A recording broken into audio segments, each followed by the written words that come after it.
صلح امام حسن وہ تائید ہے. آپ شرائط پڑھیں امام حسن کی، تب آپ کو پتا چلے گا کہ امامت نے کتنی درایت سے کام کیا.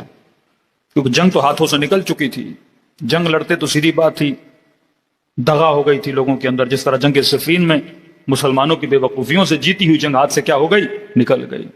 امام حسن کے لشکر بہت بڑا تھا لیکن خرید لیا گیا. ایمان نہیں تھا امام حسن پہ اتنا مضبوط، پیسہ دے دے کے ان کے ضمیروں کو خریدا. اب ایک ہی راستہ تھا، صلح. صلح میں امام حسن نے اس سے وہ منوایا کہ جس سے آج کا مفتی جھٹلاتا ہے.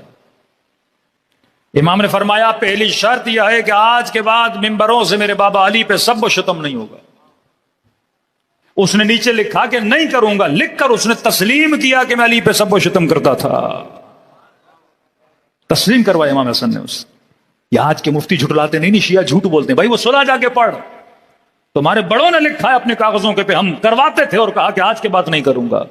پھر کہا جتنے شیعہ علی، جتنے بنو ہاشم تم نے زندانوں میں ڈالے ہیں، مرد اور عورت. وہ حالات تھے کہ ممبر پہ بتانے کے قابل نہیں ہیں. لباس تک ان لوگوں کے وجود میں نہیں ہوتا تھا، مردوں اور عورتوں کو ساتھ رکھا جاتا تھا، مطلب توہین کی جاتی تھی. وہیں پہ ان کی گندگی، وہیں پہ ان کی نجاستیں، کیڑے ان کے بدن کو لگ جاتے تھے، مر جاتے تھے یہ لوگ. اس قدر ان کو تکلیفیں دی امیر المومنین کے چاہنے والوں کو کہ کبھی ایک مجلس پڑھی جائے جو مظالم شیعہ علی بن ابی طالب پہ ہوئے ہیں. فرمان سب کو آزاد کرو گے، کہ سب کو آزاد کروں گا. کہ تم نے جو یتیمان، غریبان، بیوگان بنو ہاشم کا نان و نفقہ بیت المال کا فرض تھا کہ قوم کے غریبوں کو پیسہ دے، جو بند کیا ہے ان سب کو دو گے. اس نے کہا میں دوں گا.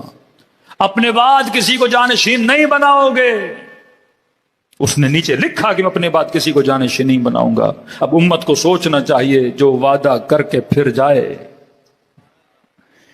جس کے قول و فعل میں تضاد آ جائے، پھر اس کا فیصلہ خدا بھی کر چکا ہے، اس کا فیصلہ قرآن بھی کرتا ہے.